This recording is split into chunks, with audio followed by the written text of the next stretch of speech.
एक छोटे से गांव में मिन्नो नाम की एक चतुर बिल्ली रहती थी।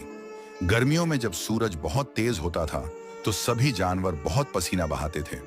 मीनू ने सोचा, मनुष्यों के पास तो ऐसी है, हमारे पास क्यों नहीं।